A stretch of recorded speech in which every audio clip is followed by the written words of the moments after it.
जय रघुनाथ जी की। आज आप सबका स्वागत है। आज के इस लाइव में जितने भी बंधु जुड़ रहे हैं वो स्वयं भी इससे जुड़े और हो सके तो इसको और लोगों से भी जोड़ने का प्रयास करें। आज का जो ये लाइव है खास तौर से इस बात से लाइव है कि पहले तो वामपंथी और कांग्रेसियों ने हमारा इतिहास बिगाड़ा। जितना कोशिश कर सकते थे उन्होंने क्षत्रिय इतिहास पर पलीता लगाने का प्रयास किया। उसके बाद हमने लंबे प्रयास के बाद एक राजनीतिक विकल्प की तैयारी की थी कि भाई ये जो है कांग्रेस की इन कुनीतियों के कारण और इन सारी चीजों के कारण हमारा जो इतिहास क्षत्रिय इतिहास बिगाड़ा गया है उस पर कहीं न कहीं भारतीय सभ्यता संस्कृति और इसकी पैरोकार बनकर बीजेपी सामने आई थी। पहले जनसंघ था, फिर बीजेपी है। इसको हम क्षत्रियों ने अपने घर के अंदर अपने खून और पसीने से सींचा।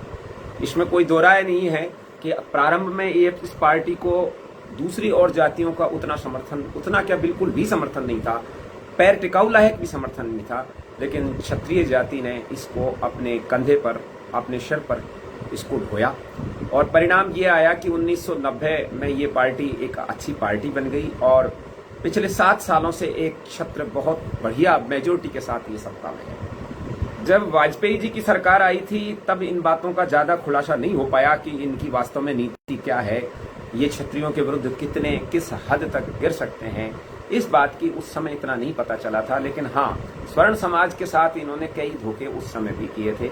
जैसे प्रमोशन में आरक्षण का बिल इन्होंने उस समय भी लाया था। वीपी सिंह वाला जो मंडल आयोग था उसको विदूषित और प्रदूषित करके दबंग जातियों को जानबूझ के वाजपेयी जी ने मंडल आयोग के अंदर डाला था। तो इनका एजेंडा तो उस समय भी क्लियर था कि ये हमारे विरुद्ध ही रहेंगे, लेकिन उसके बावजूद फिर विचार करते करते आज से 7 साल पहले 2015 में जब 2014 में जब इनकी सत्ता आई तो एक आशा थी समाज के अंदर, ये था कि भाई अब भारतीय सभ्यता और संस्कृति के रक्षक होने का दावा करने वाली भारतीय जनता पार्टी आई है तो निश्चित रूप से ये क्षत्रिय इतिहास के साथ जो छेड़छाड़ हुई, जो फिल्मों के अंदर टेलीविजनों के अंदर जो पत्र पत्रिकाओं में लेख आदि षड्यंत्र चल रहे हैं उनमें कुछ रोक लगेगी, ऐसा मेरा ही नहीं, मुझे लगता है सभी क्षत्रिय युवाओं का ऐसा विश्वास था।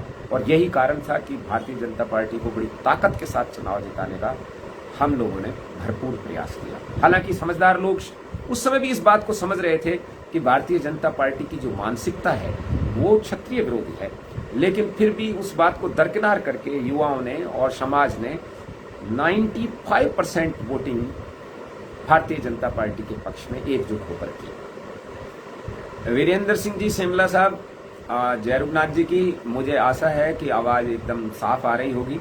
हालांकि भरपूर प्रयास की जाती है कि जब भी मैं लाइव आता हूं तो आवाज को रोकने का प्रयास किया जाता है, लेकिन इस आवाज को आप सब युवाओं का इतना साथ है, इतनी ऊर्जा है, इतनी ताकत है कि इसे कोई रोक नहीं पाता।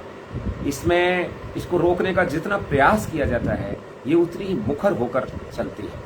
तो अभी मैं मुख्य विषय पे आता हूं कि कांग्रेस वामपंथ तो एक इतिहास हो गया, वो तो खत्म हो गया और ईश्वर करे वो दोबारा पनपे नहीं। हालांकि भारतीय जनता पार्टी वापस कांग्रेस को पनपाने के चक्कर में रहती है।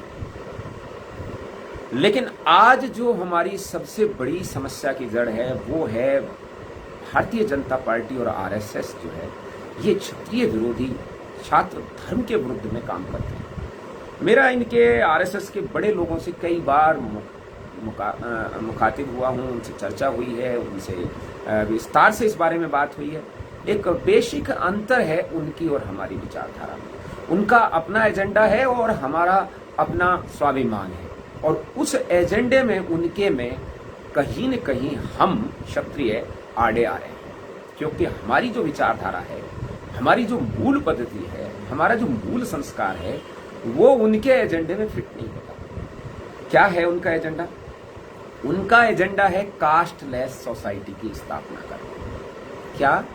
कास्टलेस सोसाइटी की स्थापना करना। जी मुकेश सिंह जी, जय रघुनाथ जी, कास्टलेस सोसाइटी की स्थापना करना चाहते हैं वो, और उस कास्टलेस, हाँ हिमांशु भाई आपको भी राम राम, बिल्कुल बिल्कुल, मिहिर भोज जी जिंदाबाद हैं तो मिहिर भोज जी जिंदाबाद ही, चाहे उनको क्षत्रिय सम्राट मानो या कोई भी सम्राट मानो, आप अब नहीं मानते होंगे उनको, लेकिन वो एक क्षत्रिय सम्राट हैं, एक राजपुत्र हैं, इसलिए आपको भी बहुत बहुत शुभकामनाएं। राम राम।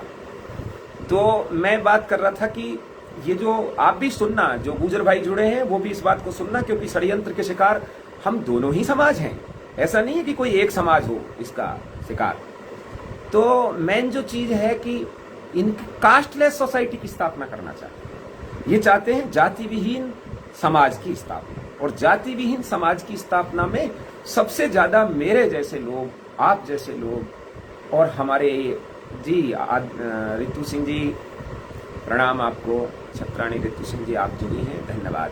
और जितने भी बंधु जुड़ रहे हैं उन सबको मेरी तरफ से सादर जय रघुनाथ जी की। यदि किसी का नाम छूट जाए तो मुझे क्षमा कीजिएगा, क्योंकि मैं चर्चा कर उस पर, फिर उसके बाद अपन जो है कर लेंगे।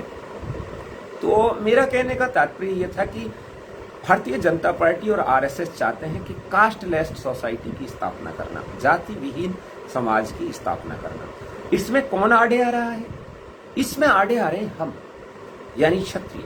क्षत्रिय जो है, क्षत्रिय स्वाभिमान जो है, वो हमें ये नहीं भूलने देता कि हम राजपूत हैं, हम क्षत्रिय हैं, हम ठाकुर हैं, हम कुंवर हैं, हम राजा हैं, हम महाराजा हैं, हम राणा हैं, महाराणा हैं, राव हैं, उमराव हैं। ये हमारा जो क्षत्रिय स्वाभिमान है, ये आरएसएस के मूल एजेंडे को चोट पहुंचाता है, क्योंकि वो चाहता है सारा सगड़ बगड़ हो जाए। और इस बात को कई बार मोहन भागवत जी ने भी कहा है कि साहब हम तो जाति विहीन और जातियों में अंतर्जातीय विवाह ही करते हैं, हम तो इस समझते ही नहीं। वो तो खैर अंतर्जातीय विवाह क्या, वो तो अंतर्योनि भी विवाह कर लेते हैं, उनकी तो बात ही छोड़िए। वो लिव इन रिलेशनशिप में भी रह लेते हैं, वो समलैंगिक विवाहों के भी समर्थक बन जाते हैं। तो इनकी जो ये कुटिल नीति है कि क्षत्रिय को काट दिया जाए, यानी क्षत्रिय के अंदर इतना हीन भावना भर जाए कि वो अपने आप को क्षत्रिय बता ही नहीं सके, अपने आप को राजपूत कहते हुए शर्माने लगे। इसलिए इन्होंने घृणित इतिहास की पहले कांग्रेस और वामपंथ ने एक जोधा नाम की कौन पता नहीं तैयार कर दी, एक कैरेक्टर ही तैयार कर दिया। जिस कुल की महिलाएं जौहर करना जानती हों, जिस कुल की महिलाएं तलवार चलाना जानती हों और अंतिम परिस्थिति में जौहर कर लेती हों, उस कुल की महिलाएं जोधा दे दी ले ली, क्या बकवास है भाई, ये कैसे पॉसिबल है? और फिर यदि संभव होता तो सिसोदिया कुल का जो कुल गौरव है महाराणा प्रताप सिंह, क्या वो कभी भी अपनी भतीजी का विवाह मान सिंह के पोते से करते? संधि जरूर की थी आमेर वालों ने इनके अकबर के साथ, लेकिन संधि का कारण तो हम नरूका थे ना। नरूकाओं के विद्रोह को दबाने के लिए जब उसको समर्थन नहीं मिला, भारमल को न मीणाओं का समर्थन मिला, न स्थानीय जातियों का समर्थन मिला, न मेवाड़ के महाराणा का समर्थन मिला, तो उसने नजदीकी सुल्तान अकबर से संधि कर दी। लेकिन इस संधि में किसी प्रकार का ऐसा पपड़ा झपड़ा नहीं था जैसा आप लोग इन बकिंगम के इतिहास, कर्नल टॉड के इतिहास द्वारा किया गया। कर्नल टॉड चूंकि विदेशी व्यक्ति था और वो ये चाहता था कि संसार में सबसे सुपरमेशी जाति तो विदेश में रहती है, इसलिए उसका ये बकवास करना कि आइए बाहर से आए हैं, फिर ये कहना कि राजपूत विदेशी की संतान है, जायज था, क्योंकि उसका तो पैसा ही बाहर से मिल रहा था उसको, तो वो तो ये सिद्ध करेगा ही करेगा। लेकिन भारतीय इतिहासकारों ने, चाहे वो दशरथ शर्मा हो, ओझा हो, इन्होंने कभी भी इस बकवास को स्वीकार नहीं किया और न ये स्वीकार की जा सकती। बात है कि गुर्जर समाज, जिसको हम गुर्जर समाज कहते हैं, जो दूध दही का धंधा भी करता है, पशुपालन का भी करता है, जरूरत पड़ने पर युद्ध भी जिसने लड़े हैं, और समय समय पर समाज में ऐसा कोई वर्ग नहीं है, चाहे गुर्जर समाज हो या दूसरे समाज हो, जिन्होंने देश धर्म की लड़ाई में कभी भाग नहीं लिया। हमेशा सभी समय समय पर भाग लेते हैं, लेकिन चूंकि श्रेय हमेशा राजा के खाते में आ जाता है, जो लीडिंग करता है उसके खाते में आ जाता है, इसलिए ये माना जाता है कि वो वाले राजा जीते और वो वाले राजा हारे। वास्तव में ना तो राजा जीतते हैं ना राजा हारते हैं, जीतता देश है और हारता भी देश ही है।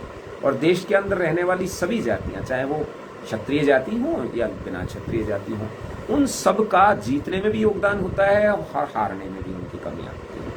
तो इतिहास के इस कालखंड के बारे में तो हमें ज्यादा विचार करना नहीं चाहिए, लेकिन आरएसएस और बीजेपी जो है, ये कास्टलेस सोसाइटी की स्थापना के चक्कर में क्षत्रिय इतिहास को इतना बिगाड़ देना चाहती है, इतना ज्यादा घृणित बना देना चाहती है ताकि क्षत्रिय को गर्व की अनुभूति ही नहीं हो। अब पहले इसने मुसलमानों को और हिंदुओं का झगड़े का मामला अपनाया, लेकिन आज वो पुरानी बात बन गई। तो इन्होंने क्षत्रियों की सबसे नियरेस्ट कौन, जो क्षत्रियों को सबसे ज्यादा पूरे टाइम में काम आने वाली जातियां हैं, जिनके अंदर देखिए पहले जाट, गुजर, अहीर, बीणा, भील, ये धाकड़ ऐसी जाति थी जो क्षत्रियों के सबसे नजदीक रहती थी। हर लड़ाई में कंधे से कंधा मिलाकर साथ देती थी, और उन साथ देने वालों के इस गठबंधन को भेद करने के लिए पहले जाट को राजपूत से लड़ाया, फिर मीणा को गुजर से लड़ाया। गुजर मीणा की लड़ाई हुई ना खूब।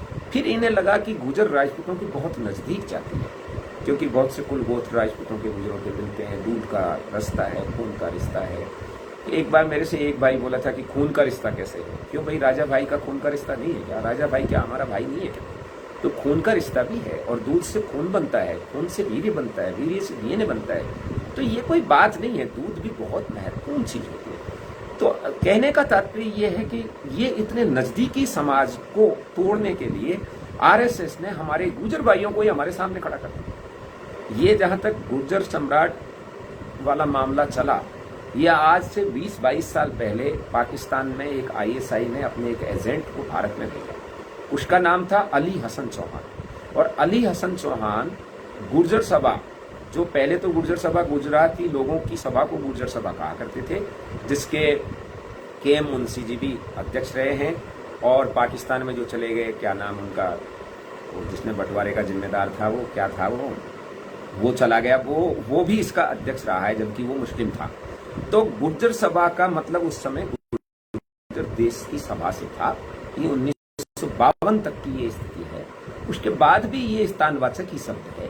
गुर्जर समुदाय और गुर्जर जाति एक पृथक जाति है, जिसका गुजरात से संभव हो सकता है कि वहां कोई संबंध रहा हो, लेकिन गुर्जर शब्द से गुर्जर शब्द का क्या संबंध है, इसकी चर्चा के बजाय हमें ये चर्चा करनी चाहिए कि आखिर इस समाज को जो सदा से कंधे से कंधा मिलाकर क्षत्रियों के साथ रहा है, क्षत्रियों के लिए जिया मरा है, अपनी माताओं तक के दूध को पिलाया है, अपने लालों तक को भी इन्होंने बलिदान कर दिया, आज इनके सामने आके क्यों खड़े? इस पर विचारणीय विषय है, और ये विचारणीय है, ये खड़े हुए भी, ये खड़े किए गए हैं। सबसे पहले तो पाकिस्तान का वो अली हसन चौहान यहाँ आता है, और यहाँ आकर इनकी गुर्जर सभा से संबंध स्थापित करके वहाँ बहुत बढ़िया उसका सम्मान उन्मान होता है। वो एक पुस्तक इनको दे जाता है, और उस पुस्तक में लिखा जाता है कि साहब जितने भी कुल हैं, ये सारे की सारे गुर्जर थे, कोई भी क्षत्रिय नहीं थे, और ये सब गुर्जर थे। और राजपूत काल जो 7वीं से लेकर 12वीं सदी है, इसको बोले राजपूत काल ना कहा जाए, गुर्जर काल कहा जाए,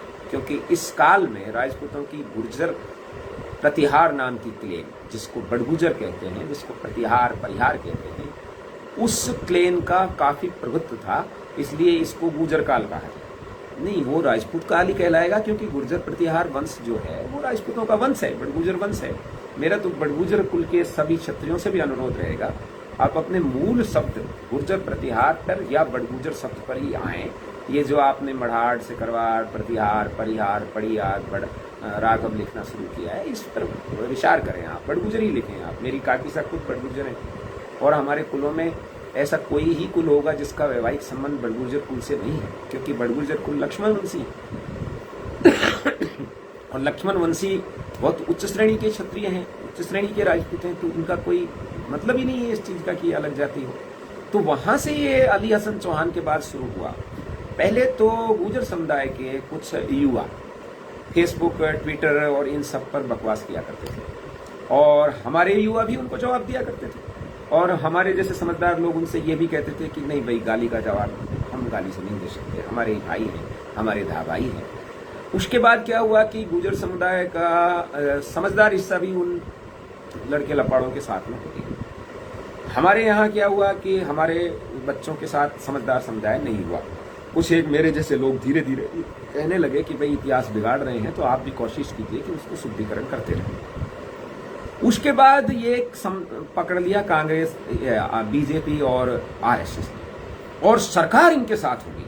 और तेजी से देखिए, वो डॉक्टर हर्षवर्धन ने जो जयपुर दिल्ली में उद्घाटन किया है पार्क का, ये योगी जी थे, और योगी जी इस बात को समझे, ये सारी स्थिति को समझे। इस स्थिति को समझने के बाद में आप सब युवाओं के विरोध और भारी आक्रोश के बाद, चाहे दबाव में ही सही, उन्होंने बुलाया।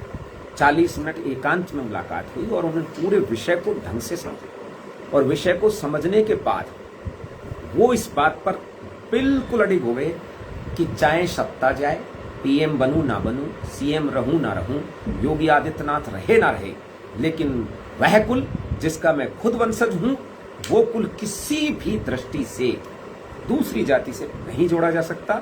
और उन्होंने तुरंत ही कार्रवाई की और उन्होंने कह दिया कि गुर्जर लिखे हुए चीज का मैं उद्घाटन नहीं करूंगा और मैं उद्घाटन करने जाऊंगा और उसको हटाइए शब्द, वो शब्द हटा। अब इनके पास उदाहरण के लिए रह गए, त्रिवेंद्रम रावत ने कर दिया, हर्षवर्धन ने कर दिया, और क्या नाम, जनरल वीके सिंह ने उद्घाटन कर दिया, साहिब सिंह ने कर दिया, वाजपेयी जी ने कर दिया।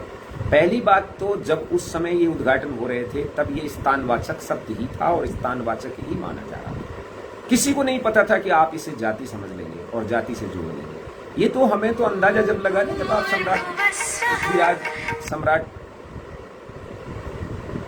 सम्राट पृथ्वीराज चौहान, महाराजा नंगपाल तंवर और भोज परमार, महाराणा प्रताप, बापा रावल, शिवाजी महाराज, इन सब तक उतर के आ गए, तब हमें पता लगा कि आपकी तो मानसिकता ही कुत्सित है। और जब हमें पता लग गया कि आपकी मानसिकता कुत्सित है, तो फिर आपकी कुत्सित मानसिकता को हम कैसे मान सकते हैं? ये सोच लेना कि क्षत्रिय कमजोर हो गए होंगे, हम थोड़े पैसे वाले हो गए, ये तो बहुत बड़ी भूल है। आपके तमाम सारे पैसे वाले एक व्यक्ति के बराबर नहीं, एक राजमहल की कीमत के बराबर नहीं। आप क्या वो लंडोरा का घूमता फिरता है एक छोटी सी ठिकाने को लेकर के, जागीर, रियासत, राजा, क्या है ये?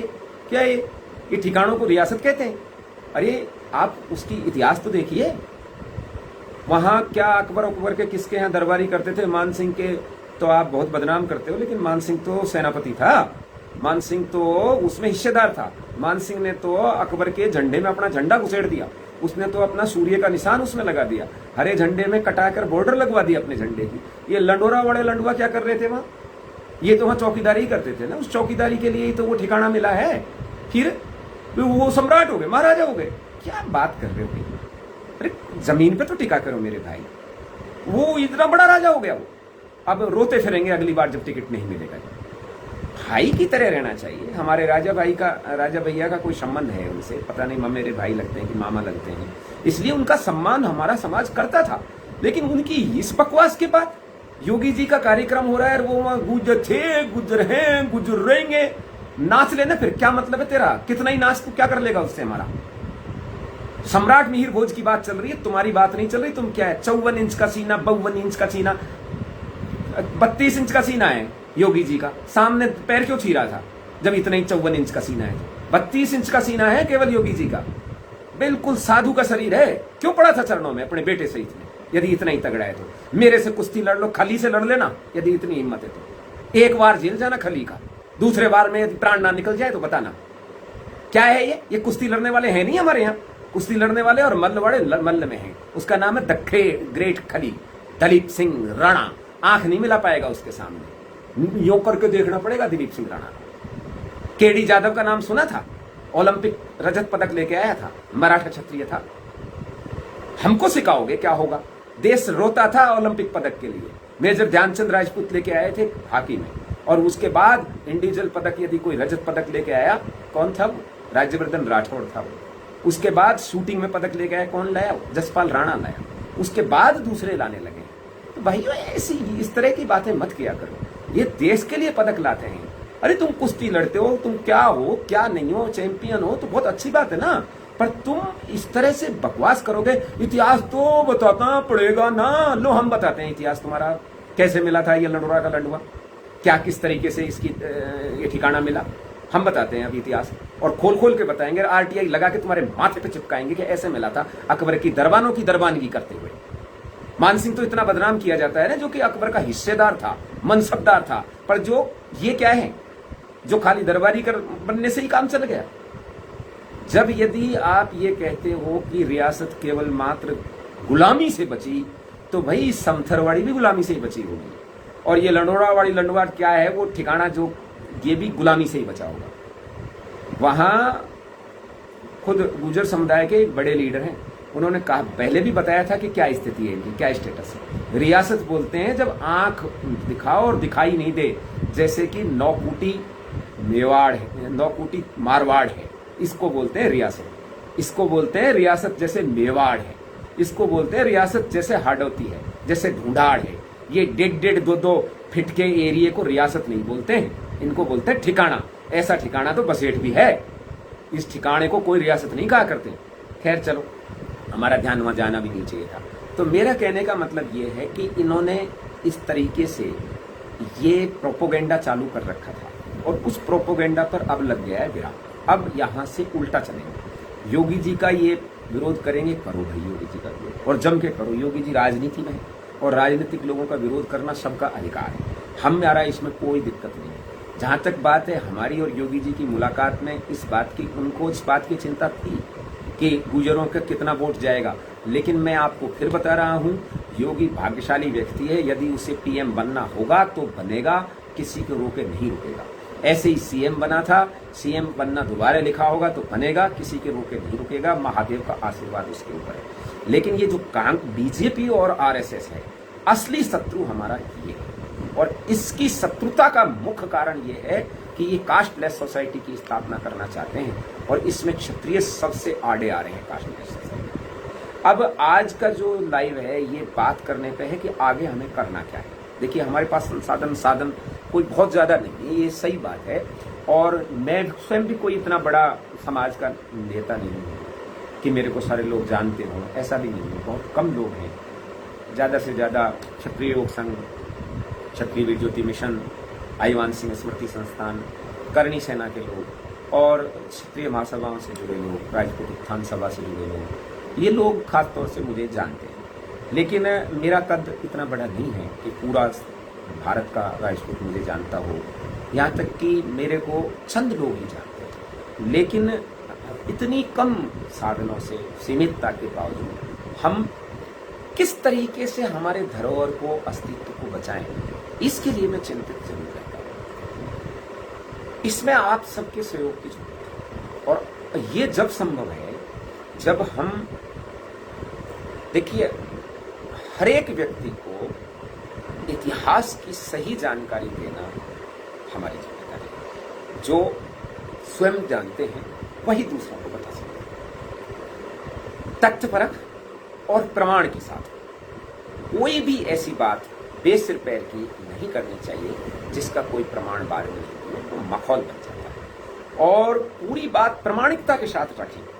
इसके लिए मेरा ऐसा विचार है, इसमें आप सब लोग सहयोग करेंगे तो निश्चित रूप से ये काम होगा कि जो छोटे राज्य हैं हमारे, जैसे कि हरियाणा है, पंजाब है, हिमाचल प्रदेश है, उत्तराखंड है, दिल्ली राष्ट्रीय राजधानी है, इनको तो 15-15 दिन की हम एक जिसको कहें धरोहर बचाओ, अस्तित्व बचाओ यात्रा निकालें, और 5-5 गांवों की एक सभा एक दिन में 15 गांवों के आसपास हम कवर करें, तो 200-250 गांव यदि कवर हो गए, उसमें इस बात को बड़े विस्तार से समझाया जाए कि किस तरीके से आरएसएस और बीजेपी, कांग्रेस और वामपंथ ने हमारे इतिहास को दूषित किया।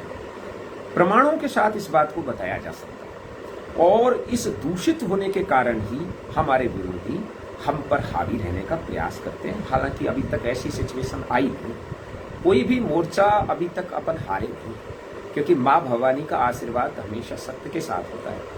ये दादरी वाला प्रकरण इतना बड़ा था, इसमें लोग कह रहे थे कि ये तो पॉसिबल ही नहीं है, अब तो वहां इसी नाम से उद्घाटन होकर ही रहेगा। मैंने कहा ऐसा पॉसिबल नहीं है।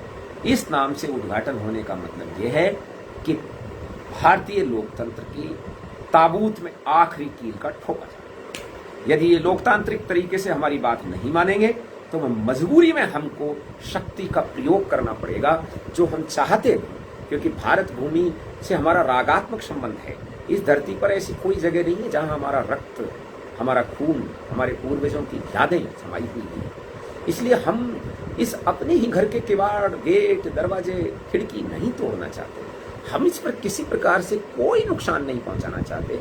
लेकिन यदि और कोई विकल्प नहीं बचेगा तो हम इससे भी परहेज नहीं करेंगे। ये सारी चीजों को विस्तार से लेकर उस दिन चर्चा की गई थी। तो अब हमारा जो ये अस्तित्व बचाने की, धरोहर बचाने की जो मुहिम है, ये ऐसे होगी कि आप अधिक से अधिक लोग एक बार जुड़ जाएं, और जुड़ने के बाद में पहले 15 दिन हरियाणा में यात्रा मान लीजिए हो गई, तो वहां से 250-300 गांव अपन कवर करने के बाद वहां एक बड़ा सम्मेलन कर दें, जिसमें 10 से 15 हजार व्यक्तियों की संख्या हो, और उन सबको सदस्य बनाया जाए।